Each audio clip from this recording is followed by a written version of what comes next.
That pendant belongs to my family, the billionaire whispered, stopping so suddenly that people behind him nearly bumped into his shoulder. The little girl looked up, confused by the tremor in the stranger's voice.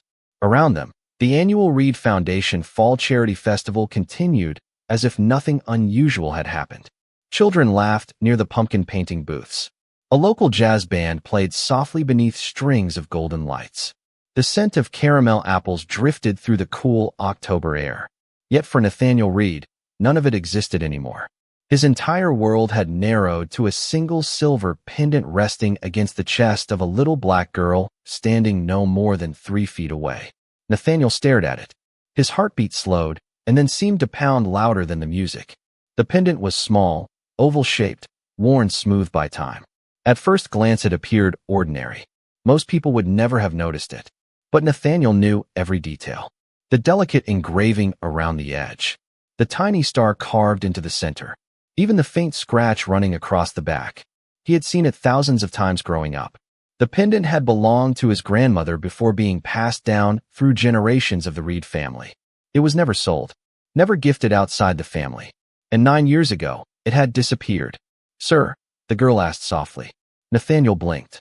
He realized he had been staring. "I'm sorry," he said, forcing a polite smile. "That necklace, where did you get it?" The girl instinctively touched the pendant and wrapped her fingers around it protectively. "My mom gave it to me." Nathaniel felt a strange chill despite the mild autumn weather. "Your mother?" "Yes, sir." Her voice carried a mixture of pride and certainty. "She told me never to take it off." For a moment, neither of them spoke. The festival lights reflected in the girl's dark brown eyes. She couldn't have been older than 8. Her hair was arranged in neat braids decorated with small blue beads that clicked softly whenever she moved. She wore a simple yellow sweater that looked slightly too large and a pair of worn sneakers. Nothing about her appearance suggested wealth or connection to one of the most influential families in America. Yet there was the pendant. Nathaniel swallowed carefully. "What's your name?" "Ava." "Ava what?" "Ava Johnson." The name meant nothing to him, and yet somehow it felt important. He extended his hand. "Nathaniel Reed." Ava tilted her head. "I know who you are." That surprised him. Most children didn't. "You do? You're the man whose picture is on all the signs." Nathaniel laughed quietly. "Fair enough." For the first time, Ava smiled. It was a small smile, shy but genuine. Something about it felt oddly familiar. Before Nathaniel could figure out why, a volunteer called his name from across the festival grounds. "Mr. Reed." The mayor just arrived. Nathaniel glanced over his shoulder. The event schedule had been planned down to the minute. Speeches, interviews, donor meetings, 100 obligations waiting for him. Normally, he never missed one. Yet his eyes returned immediately to the pendant. "Ava," he said carefully, "is your mother here today?" Her smile faded slightly. "No, sir." "Could I meet her sometime?" Ava looked down at the grass. "I don't think so." Nathaniel felt an unexpected knot form in his stomach. "Why not?" She hesitated. "Because she passed away." The words landed gently, spoken without drama, but they seemed to echo through him. Ava's gaze remained fixed on the ground. "It was 2 years ago." Nathaniel's chest tightened. "I'm sorry." "It's okay." She said it like someone who had repeated those words many times before. Nathaniel noticed she wasn't seeking sympathy. She wasn't asking for anything. She simply stated the fact and carried it quietly. Something about that made him respect her immediately. The volunteer called again from across the lawn, this time more urgently. Nathaniel barely heard it. "Who takes care of you now?" he asked. "My grandma." "And she gave you that pendant after your mother passed away?" Ava nodded. "Mom gave it to me before." Nathaniel looked at the silver pendant once more. Questions raced through his mind. Impossible questions. Questions with answers he wasn't sure he wanted. "Did your mother ever tell you where she got it?" Ava smiled faintly. "She said it belonged to family." Family. The word hit him harder than it should have. Nathaniel opened his mouth to ask another question, but stopped. A memory surfaced unexpectedly. A warm summer evening nearly a decade ago. A woman laughing beside a lake. Dark hair moving in the wind. A silver pendant glimmering beneath the sunset. The memory vanished as quickly as it came, leaving behind only a strange ache. "Mr. Reed," the volunteer shouted again. Nathaniel finally looked away. "I have to go." Ava nodded politely. "Okay." He took a step backward, then another. Yet something refused to let him leave completely. Ava. Yes. Promise me something. What? Nathaniel stared at the pendant one final time. Don't lose that necklace. Ava's hand closed around it immediately. I won't. Her answer carried absolute certainty. Nathaniel managed to smile before turning toward the crowd. But even as he walked away, he couldn't stop thinking about the little girl. The festival noise returned around him. Cameras flashed. Guests greeted him. Conversations resumed. Yet everything felt distant. Because for the first time in years, Nathaniel Reed wasn't thinking about business deals, foundation projects, or quarterly reports. He was thinking about a child named Ava Johnson and a family pendant that should have been impossible for her to possess. And as the October sun disappeared behind the trees and the festival lights began glowing brighter against the evening sky, one question refused to leave him. If the pendant truly belonged to the Reed family, then how in the world had it found its way into the hands of that little girl? Nathaniel Reed did not hear a single word of his own speech that evening. The applause came exactly when it was supposed to. The mayor shook his hand. Donors congratulated him. Cameras flashed beneath the warm glow of chandeliers inside the foundation pavilion. Yet his thoughts remained fixed on a little girl in a yellow sweater standing near a pumpkin painting booth. More specifically, they remained fixed on the silver pendant resting against her chest. Hours later, the festival had ended. The parking lots emptied. Volunteers folded tables and stacked chairs. Beneath the cold October sky, Nathaniel sat alone in the back seat of his town car as it carried him toward downtown Chicago. The city lights reflected against the tinted windows. Normally, he used the drive home to review business reports. Tonight, the tablet beside him remained untouched. He reached into his jacket pocket and removed his phone. After staring at the screen for several moments, he opened an old photo archive. Thousands of images filled the gallery. Corporate events, award ceremonies, buildings he had financed, projects he barely remembered. Then he stopped scrolling. There she was, Grace. The photograph was nearly 10 years old. She stood beside a lake at sunset wearing a light blue dress. Her dark hair moved with the wind. Her smile seemed completely unaware of the camera. Around her neck hung a silver pendant. Nathaniel's throat tightened. He enlarged the image. The same oval shape. The same engraved star. The same family pendant. He stared until the driver finally spoke. Everything all right, sir? Nathaniel locked the phone and slipped it away. Yes. But it was not. Because one question refused to leave him. How had Grace's pendant ended up around Ava Johnson's neck? The answer should have been simple. Yet nothing about it felt simple. By the time he arrived home, the clock on the dashboard read 10:17 p.m. The Reed residence sat atop a quiet stretch overlooking Lake Michigan. Its stone exterior glowed beneath carefully placed landscape lights. Inside, everything remained exactly as it always was. Perfect. Organized. Silent. Nathaniel loosened his tie and stepped into his study. Floor-to-ceiling bookshelves surrounded the room. A fire crackled softly inside the fireplace. Normally the space brought him comfort. Tonight it felt strangely empty. He poured himself a glass of sparkling water and walked toward a cabinet tucked into the corner. After a moment of hesitation, he unlocked the bottom drawer. Inside rested a collection of items he rarely allowed himself to see. Old photographs, handwritten notes, a dried flower pressed between notebook pages, pieces of a life he had carefully placed behind him. At least that was what he had always told himself. He lifted a small wooden box and carried it to the desk. Dust coated the lid. Slowly he opened it. The familiar scent of old paper drifted into the air. On top lay a photograph of Grace. Beneath it sat a folded note written in her handwriting. Nathaniel had read the words dozens of times over the years. Yet tonight he unfolded it once again. The message was short, simple, warm. The kind of note someone writes without realizing it may one day become precious. Nathaniel closed his eyes. Memories returned in fragments. Long conversations, shared dreams, quiet afternoons, laughter echoing across summer water. Then came the memory he always tried to avoid. The day she disappeared. No explanation. No goodbye. No warning. One day she was simply gone. For years he had searched for answers. Then eventually he convinced himself to stop looking. The phone on his desk suddenly vibrated. Nathaniel glanced down. The caller identification displayed a familiar name. Victoria Reed, his older brother's widow. One of the few remaining relatives who shared the Reed family name.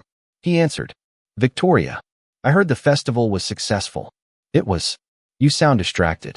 Nathaniel leaned back in his chair. Long day. You should rest. There was a brief pause. You are not getting any younger. Normally he would have smiled. Tonight he did not. Maybe. Victoria continued speaking about upcoming family events, but Nathaniel found himself only half listening. Then she casually mentioned something that caught his attention. I found some old family records while organizing storage this week. Nathaniel straightened slightly. Family records? Mostly documents and photographs. Nothing important. His eyes drifted toward Grace's photograph. Interesting. Why? Victoria asked. No reason. Yet even as he said it, something felt off. A strange instinct he could not explain. After ending the call, Nathaniel remained seated in silence. The fire crackled softly nearby. Outside, waves rolled against the distant shoreline. Then his phone buzzed again. This time it was a message from one of his foundation coordinators. Attached was a collection of festival photographs for social media review. Nathaniel almost ignored it. Then he opened the gallery. Image after image appeared.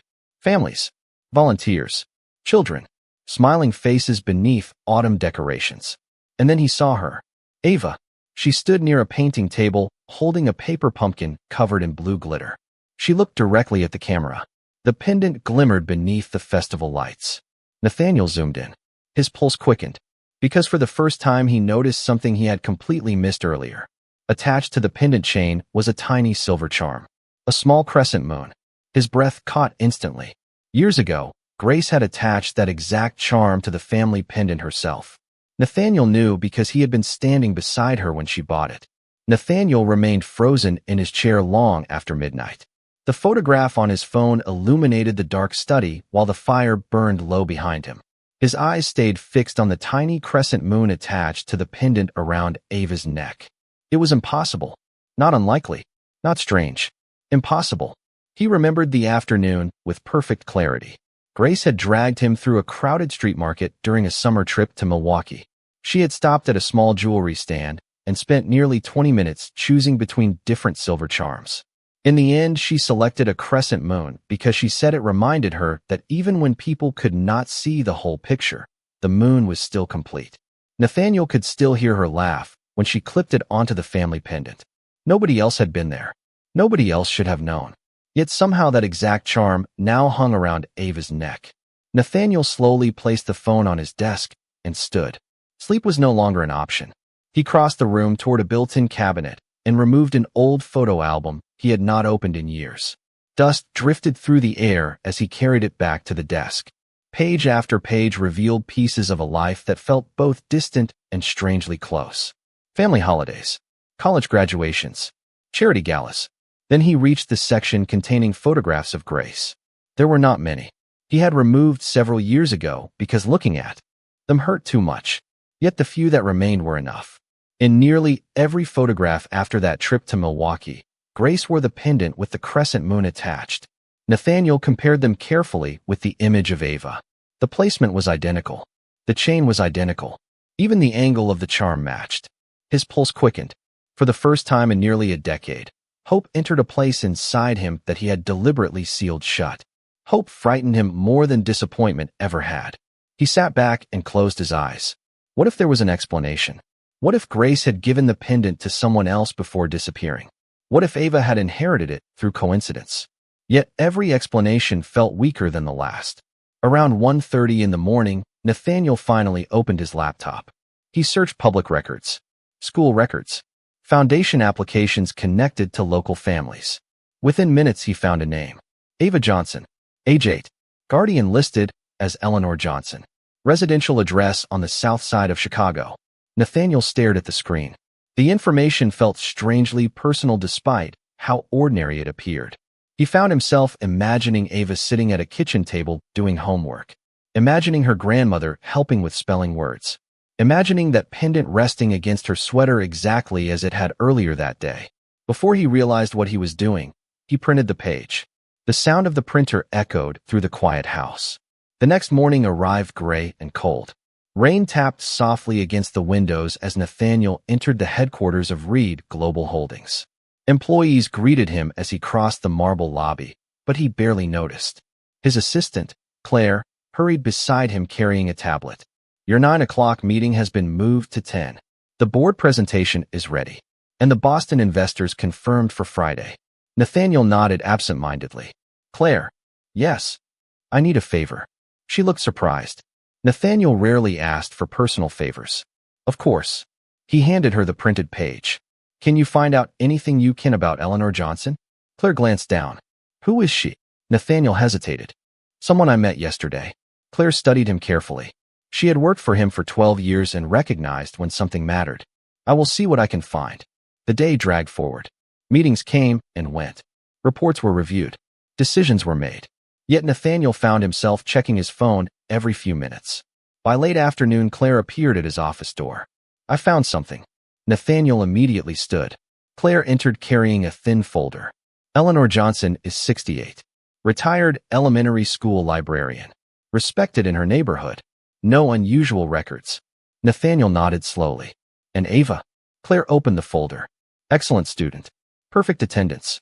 Teachers describe her as kind and exceptionally curious. Nathaniel felt an unexpected smile tug at the corner of his mouth. Anything else? Claire hesitated. There is one thing. Nathaniel looked up. What? Claire slid a document across the desk. Her mother. Nathaniel's heart immediately began to race. He looked down at the page. The name printed there caused the entire room to seem suddenly still. Grace Johnson. For several seconds Nathaniel could not breathe. The document remained motionless in his hands while the name seemed to blur before his eyes. Grace Johnson. Not Grace Miller, the name she had used when they first met. Not some stranger with a similar face. Grace Johnson. The same woman whose laugh still echoed through memories he had spent years trying to bury. Claire watched him carefully from across the desk. Mr. Reed. Nathaniel slowly lowered the paper. Where did you get this? Public records. Claire hesitated. Are you all right? Nathaniel looked toward the floor-to-ceiling windows overlooking downtown Chicago. Gray clouds hung low above the skyline. Cars moved through the streets far below. The entire city continued normally while his world tilted beneath him. I knew her, he finally said. Claire's eyes widened slightly. The mother? Nathaniel nodded. A long time ago. Silence filled the office. Claire had worked beside him long enough to understand when questions should remain unasked. She quietly placed the remaining documents on his desk. There is something else. Nathaniel looked back toward her. What? According to school records, Ava's emergency contact is her grandmother. There is no father listed anywhere. The room seemed to grow even quieter. Nathaniel felt his pulse in his throat. No father listed. The words should not have mattered. Yet they did. More than he wanted to admit. Claire left shortly afterward, closing the office door behind her. Nathaniel remained alone. He picked up the photograph from the festival again. Ava's smile seemed brighter now, familiar in a way he could no longer ignore. He remembered the way she tilted her head while answering questions, the way she held the pendant when she felt uncertain, the calm confidence in her voice. Small details he had dismissed before suddenly felt impossible to overlook. By evening, he found himself driving south through neighborhoods he rarely visited. Autumn leaves tumbled across sidewalks as the city shifted around him. Luxury high-rises gave way to brick apartment buildings. Small family-owned stores lined the streets. Children played basketball in neighborhood parks. The air smelled faintly of rain and fresh coffee drifting from corner cafes. Nathaniel drove slowly, not because he was lost, but because he was nervous. More nervous than he had been during billion-dollar negotiations. Eventually, he reached the address listed in the records. A modest two-story brick home stood beneath a large maple tree whose leaves had turned shades of gold and red. The house was well-maintained. Flower boxes rested beneath the windows despite the season. Wind chimes moved gently on the front porch. Nothing about the place felt temporary. It felt loved. Nathaniel remained inside the car for nearly a minute. Then he stepped outside. The cool air immediately brushed against his face. He walked toward the sidewalk and stopped. Through the front window, he could see movement inside. A small figure crossed the living room carrying a stack of books nearly as tall as her torso. Ava. Nathaniel instinctively smiled. She carefully set the books on a table before arranging them into neat piles. Moments later, an older woman entered the room. Her silver hair was pulled back into a loose bun. She said something that made Ava laugh. The sound could not be heard through the glass, yet Nathaniel somehow felt it anyway. The older woman had to be Eleanor Johnson. Ava wrapped her arms around her grandmother's waist before returning to her books. The simple scene struck Nathaniel harder than he expected. There was warmth inside that house. Stability. Love. For a moment he questioned whether he had any right to disturb it. Then something caught his attention. On the wall above the fireplace hung a framed photograph. Nathaniel took a slow step closer. His heart immediately began pounding. Even from the sidewalk he recognized her. Grace. The photograph showed her standing between Eleanor and a much younger Ava. Sunlight illuminated all three smiles. Nathaniel stared as if afraid the image might disappear. Grace had not vanished into some distant mystery. She had lived here, built a life here, raised a daughter here, a daughter who now carried her pendant. The front door suddenly opened. Nathaniel froze. Eleanor Johnson stepped onto the porch holding a small watering can. She paused almost immediately upon noticing him standing near the sidewalk. Their eyes met. For several long seconds neither moved. Then Eleanor's expression changed. The color seemed to drain from her face. The watering can slipped slightly in her grasp. She knew exactly who he was, and judging by the look in her eyes, she had known for years. Eleanor Johnson recovered first. Her grip tightened around the watering can before she carefully placed it on the porch floor. The evening breeze moved through the maple leaves above them, scattering golden shadows across the lawn. Nathaniel remained where he stood. Neither of them seemed certain how to begin a conversation that should have happened years ago. Finally, Eleanor stepped down from the porch. "Nathaniel Reed," she said quietly. Hearing his name in her voice sent a chill through him. It was not the reaction of someone recognizing a famous businessman. It was the reaction of someone recognizing a ghost. "Mrs. Johnson," Nathaniel replied. Her eyes studied his face. Time had added gray to his hair and lines around his eyes, but she clearly knew exactly who he was. "I never thought I would see you here," she admitted. Nathaniel glanced toward the photograph visible through the front window. "Neither did I." Silence settled between them. From inside the house came the faint sound of Ava moving around the living room.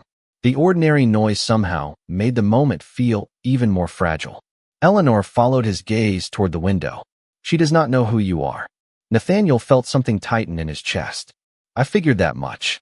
Eleanor folded her arms gently. "Why are you here?" Nathaniel looked at her directly. "Because I saw the pendant." For the first time, emotion flickered across her face. Not surprise, not confusion, something closer to resignation. As though she had known this day might eventually come. "I should have guessed," she said softly. "Grace always wore it." Hearing Grace's name spoken aloud after so many years felt strangely painful. Nathaniel took a slow breath. "I thought she disappeared." Eleanor lowered her eyes. "No, then why?" The question escaped before he could stop it. Years of confusion filled those two words. Eleanor looked toward the house again. "This is not a conversation for the front lawn." Nathaniel nodded. A moment later she opened the door and invited him inside. The house smelled faintly of cinnamon and old books.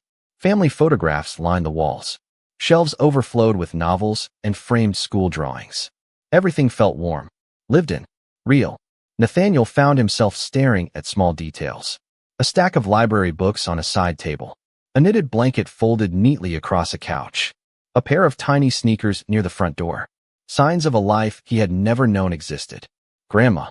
Ava's voice called from another room. Eleanor immediately smiled. "Kitchen, sweetheart." A few seconds later Ava appeared carrying a workbook beneath her arm. The moment she saw Nathaniel, her eyes widened. "Mr. Reed." Nathaniel smiled despite the tension in the room. "Hello, Ava. What are you doing here?" Before he could answer, Eleanor stepped forward. Mr. Reed was in the neighborhood. Ava accepted the explanation without suspicion. "That is nice." She glanced toward Nathaniel. "Do you still like the festival?" He laughed softly. "I do." Ava nodded seriously. "Me too. I won a pumpkin painting ribbon." She proudly held up a blue ribbon attached to her workbook. Nathaniel looked at it, as if it were the most important award in the world. "Congratulations." Her smile brightened immediately. For a brief moment, he forgot every question haunting him. He simply enjoyed seeing her happy. Then Eleanor gently suggested that Ava finish her homework upstairs. Ava obediently headed toward the staircase. Halfway up she stopped and turned around. "Mr. Reed." "Yes. I still have the necklace." Nathaniel felt his heart skip. Ava touched the pendant resting against her sweater. "I promised I would not lose it." For several seconds he could not speak. Finally, he managed a quiet smile. I am glad. Ava disappeared upstairs. The sound of her footsteps faded. The house became silent once more. Eleanor led Nathaniel into the kitchen and motioned toward a chair. Neither sat immediately. The weight of unanswered questions filled the room. Nathaniel looked at the family photographs covering the refrigerator door. More pictures of Ava. More pictures of Grace. Years of memories. Years he had missed. Mrs. Johnson, he said carefully, please tell me what happened. Eleanor closed her eyes briefly. When she opened them again, they carried the sadness of someone who had protected a difficult truth for a very long time. Nathaniel, she said quietly, before I tell you anything else, there is something you need to understand. She paused. Her gaze drifted toward the ceiling where Ava's footsteps moved faintly above them. Then she looked directly into his eyes. Grace never stopped trying to find you. The words settled over the kitchen like a weight neither of them could escape. Nathaniel stared at Eleanor, certain he had misunderstood. What do you mean? He asked quietly.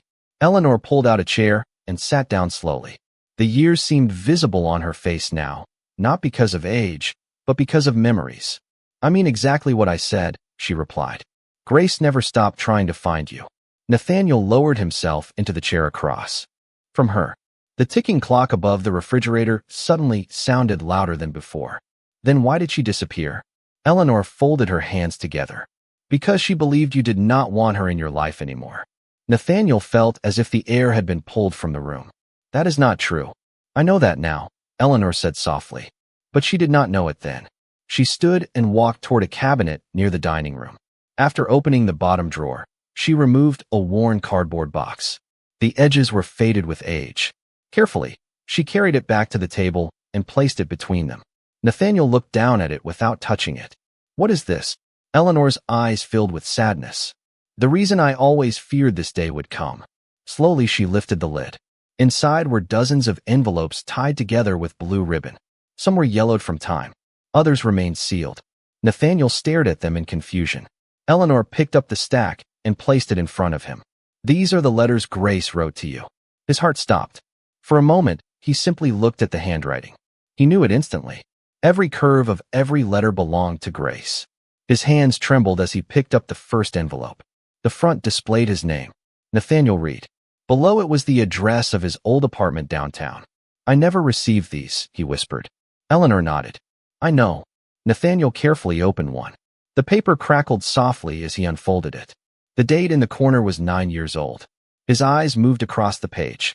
Grace wrote about ordinary things. Her new job, a rainy afternoon, a book she wanted him to read.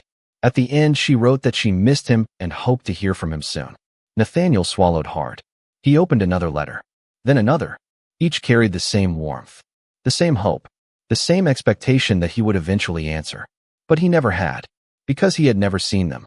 Why? He asked quietly. Why were these never sent to me? Eleanor looked toward the window. Darkness had settled outside. They were sent. Nathaniel slowly looked up. What? Every one of them. A chill moved through him. Eleanor continued. Grace mailed. Letter after letter. She called. She left messages. Months passed without a response. Then years. Nathaniel shook his head immediately. No, that cannot be right. I wish it were not. Eleanor's voice cracked slightly. But it is. Nathaniel leaned back in his chair. Memories rushed through his mind. He remembered waiting for Grace to call after she vanished. Waiting for some explanation. Waiting until disappointment slowly turned into silence. I never received anything, he said. Not a single letter. Not one phone call. Eleanor closed her eyes briefly. Then someone made sure you did not. The room fell silent again.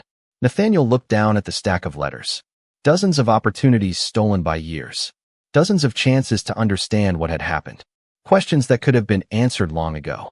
Above them, faint footsteps crossed the second-floor hallway. Ava was still awake. The simple reminder of her presence made everything feel even more real. Eleanor reached into the box one final time. This time she removed a photograph. Grace sat on a park bench smiling toward the camera.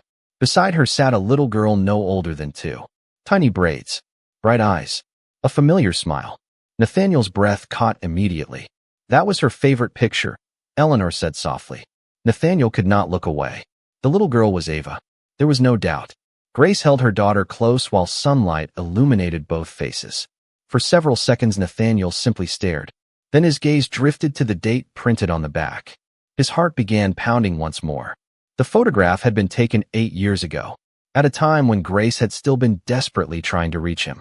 And suddenly one impossible thought rose above every other question. If Grace had spent years trying to find him, then perhaps Ava had never been missing from his life at all. Perhaps someone had hidden her there all along. The drive back to his lakefront home felt longer than any journey Nathaniel could remember. The city lights blurred beyond the windows while the cardboard box of letters rested beside him on the leather seat. He had asked Eleanor if he could borrow them for one night. After a long hesitation, she agreed. Now the letters felt heavier than any business file he had ever carried. When he finally entered his study, he did not turn on the television or check his messages. He placed the box carefully on his desk and began reading. Hour after hour passed.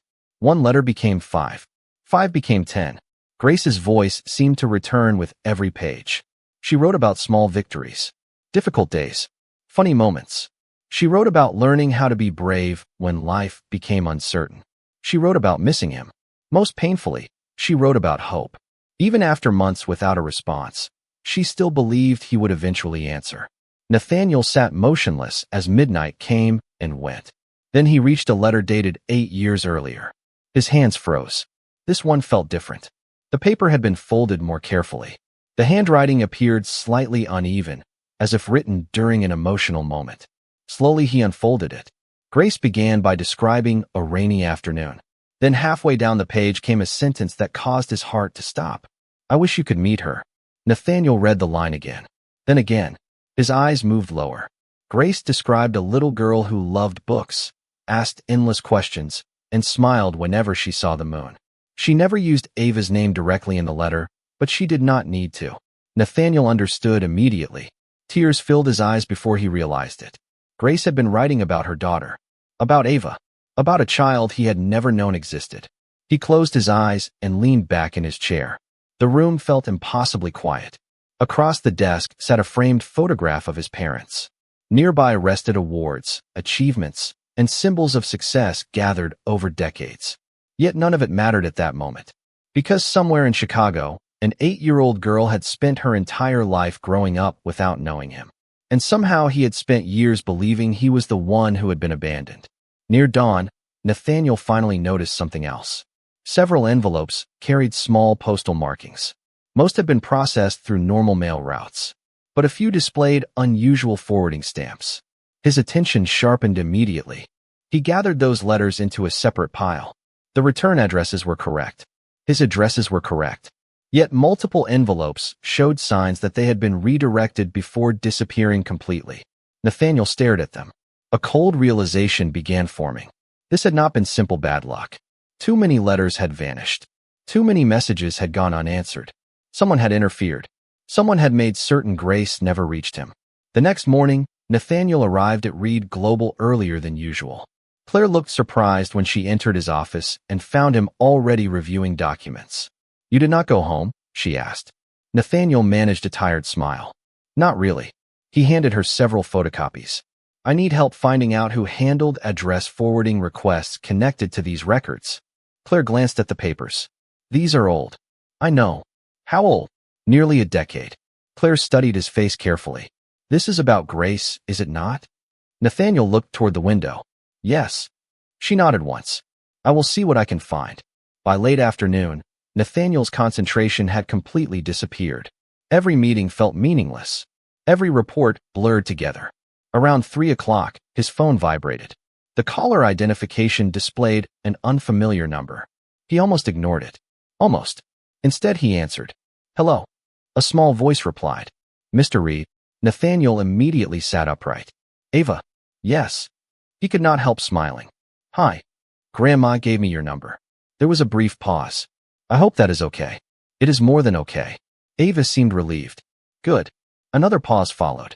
Nathaniel could hear distant pages turning somewhere on her end of the call. "Are you busy?" she asked. "Not anymore." Ava laughed softly. "I wanted to tell you something." Nathaniel waited. "I got an A on my science project." His smile widened. "That is wonderful. And my teacher says I ask too many questions." I do not think that is possible. Ava giggled again. The sound warmed something deep inside him. For several minutes they talked about school, books, and her favorite subjects. The conversation felt strangely natural. Easy. Familiar. Then just before hanging up, Ava said something that left him speechless. You know, she said thoughtfully. Talking to you feels kind of familiar. Nathaniel's throat tightened. It does. Yes. She sounded almost embarrassed. I do not know why. After the call ended, Nathaniel remained staring at the silent phone. Because for the first time, he was beginning to feel exactly the same way. 3 days later, Claire appeared at Nathaniel's office carrying a folder thicker than any she had delivered before. The expression on her face told him immediately that she had found something important. Nathaniel stood before she even reached the desk. What is it? Claire placed the folder down carefully. You were right. Those letters did not disappear by accident. A cold silence settled over the room. Nathaniel opened the folder. Inside were copies of forwarding requests, archived correspondence records, and administrative documents dating back nearly a decade. Most appeared ordinary at first glance. Then he saw a familiar name. Victoria Reed. His eyes narrowed instantly. Claire nodded grimly. Multiple forwarding requests connected to your old residences were approved through a private family office account. Nathaniel stared at the page. That account belonged to Victoria. Yes. The answer came quietly. For several seconds, he simply looked at the documents. His mind refused to accept what was in front of him. Victoria had been family. After his brother's passing, she had remained one of the few relatives he trusted completely. She attended holidays, family meetings, charity events. She had watched him search for answers after Grace vanished. She had listened while he spoke about confusion and loss, all while knowing the truth. There is more, Claire said carefully. Nathaniel looked up. Claire opened another section of the file. Several phone messages were redirected through a private assistant employed by the family office at that time. Nathaniel's chest tightened. Grace called me. It was not a question. Claire nodded. Repeatedly. Nathaniel lowered himself into his chair. Every memory suddenly felt different. Every unanswered question. Every lonely year. The realization was almost unbearable. Grace had never abandoned him. She had been trying to reach him. Meanwhile, he had spent years believing she chose to disappear. By late afternoon, Nathaniel sat alone in his office, staring across the Chicago skyline. Rain drifted against the windows in thin, silver lines. He should have felt angry. Instead, he felt something far heavier. Grief. Not for what had happened recently. For what had been stolen. 8 years of birthdays. 8 years of school projects. 8 years of bedtime stories and ordinary moments that never return. His phone buzzed softly. A text message appeared from Ava. A photograph followed. She stood beside a cardboard display covered in planets and stars. Across the top was written, Solar System Science Fair. Beneath the picture she had typed only 4 words. I got first place. Nathaniel smiled immediately. Without thinking, he replied, I knew you would. A few seconds later, another message arrived. Grandma says thank you for the books. Nathaniel glanced toward a nearby shelf. Earlier that week, he had sent a collection of children's science books after learning how much Ava loved astronomy. Another message appeared. My favorite is the moon one. Nathaniel's smile faded into something softer. The moon. The pendant. Grace. Everything seemed connected now. That evening, he drove to Eleanor's house once again. The rain had stopped. Streetlights reflected against wet pavement while autumn leaves gathered along the curbs. When Eleanor opened the door, she immediately recognized the look in his eyes. You found something. Nathaniel nodded. Inside the living room, Ava sat cross-legged on the floor, assembling a model of the solar system. She looked up and grinned. Mr. Reed. Hello, scientist. Ava laughed and proudly held up Saturn. Nathaniel sat beside her. For nearly 20 minutes they talked about planets, stars, and books. The conversation flowed naturally, effortlessly. Every time she smiled, he saw traces of grace. Every time she asked another question, he felt a connection growing stronger. Eventually, Ava carried her project upstairs. The moment she disappeared, Nathaniel turned toward Eleanor. It was Victoria. Eleanor closed her eyes. She did not look surprised. I was afraid of that. Nathaniel stared at her. You knew? Not for certain. Eleanor sat quietly. But Grace suspected someone close to the family was interfering. Nathaniel looked toward the staircase where Ava had disappeared moments earlier. All these years, His voice cracked slightly. All these years she should have known me. Eleanor's eyes filled with tears. And you should have known her. Silence settled between them. Then Eleanor reached beneath the coffee table and pulled out a small leather journal. The cover showed signs of age. She placed it gently into Nathaniel's hands. Grace wanted you to have this one day. Nathaniel looked down at it. What is it? Eleanor smiled sadly. Her journal. His pulse quickened immediately. Carefully, he opened the cover. On the first page, written in Grace's unmistakable handwriting, was a single sentence. If Nathaniel ever reads this, tell him Ava has his eyes. The journal remained open in Nathaniel's hands long after the words stopped moving across the page. If Nathaniel ever reads this, tell him Ava has his eyes. The sentence seemed to glow beneath the warm light of Eleanor's living room lamp. He read it again, then again. Every time it felt more real and more impossible at the same time. His vision blurred slightly as emotion rose into his chest. Across from him, Eleanor sat quietly, allowing the silence to do what words could not. Nathaniel carefully turned the page. Grace's handwriting filled line after line. She wrote about pregnancy, about fear, about hope, about a future she had once believed they would share together. She described Ava's first smile, her first steps, her first day of school. Every memory felt precious and heartbreaking. Nathaniel found himself pausing often, trying to imagine moments he had never witnessed. Grace had preserved them all within these pages. At one point she wrote that Ava loved looking at the moon through her bedroom window. Several years later she wrote that Ava had started asking questions about her father. Grace never spoke with bitterness, never anger. She simply wrote that she hoped one day the truth would find its way home. By the time Nathaniel looked up from the journal, the room had grown dark outside. Eleanor quietly placed a hand over his. She never stopped believing you cared. Nathaniel nodded slowly. His voice barely worked. I should have been here. You would have been, Eleanor replied. If you had known. Upstairs, a floorboard creaked softly. Ava was probably getting ready for bed. Nathaniel glanced toward the staircase. For the first time, he no longer saw only a bright little girl with a familiar smile. He saw years, lost years, and he saw something else as well, a future that still remained unwritten. The following Saturday morning arrived bright and clear. Autumn sunlight spilled across Chicago while a gentle breeze carried fallen leaves through neighborhood streets. Nathaniel stood outside Eleanor's house, holding a small telescope box beneath one arm. He felt strangely nervous. Not the kind of nervousness created by boardrooms or investors. Something far deeper. Eleanor opened the door first. A knowing smile crossed her face. She has been watching for your car since breakfast. Nathaniel laughed softly. Has she? Every 10 minutes. Before he could say anything else, footsteps raced down the hallway. Ava appeared moments later, her eyes widening when she spotted the box. What is that? Nathaniel smiled. I thought a scientist might have a use for it. Ava gasped. A telescope? A real one. The excitement on her face was impossible to miss. Can we set it up? Absolutely. 20 minutes later, they stood together in the backyard beneath a brilliant blue sky. Ava carefully followed every instruction while assembling the telescope. Nathaniel watched her curiosity unfold with quiet amazement.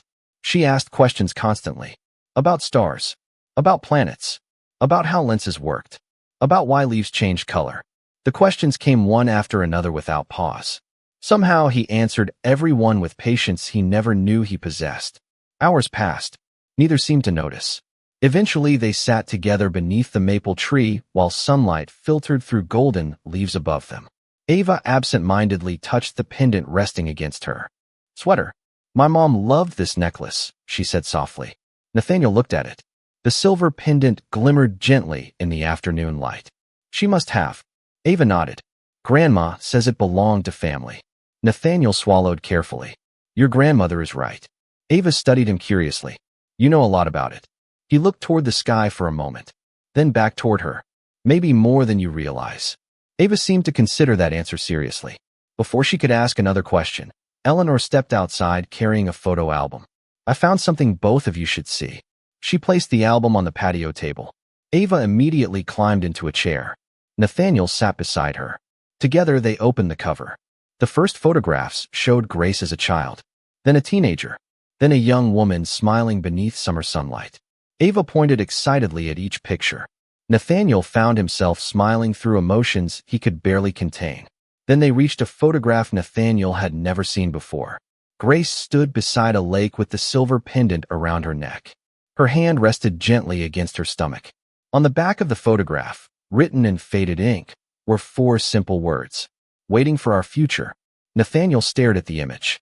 Ava stared too. Neither spoke for several moments. Finally, Ava looked up at him. You miss her too, do you not? Nathaniel felt his throat tighten. He nodded slowly. Every day. Ava looked back at the photograph. Then, without warning, she slipped her small hand into his. The gesture was simple, natural, trusting. Nathaniel looked down at their joined hands while the autumn breeze moved softly through the yard. For the first time in nearly a decade, something inside him began to heal. And hanging between them, catching the afternoon sunlight, the silver pendant seemed to shine brighter than ever before.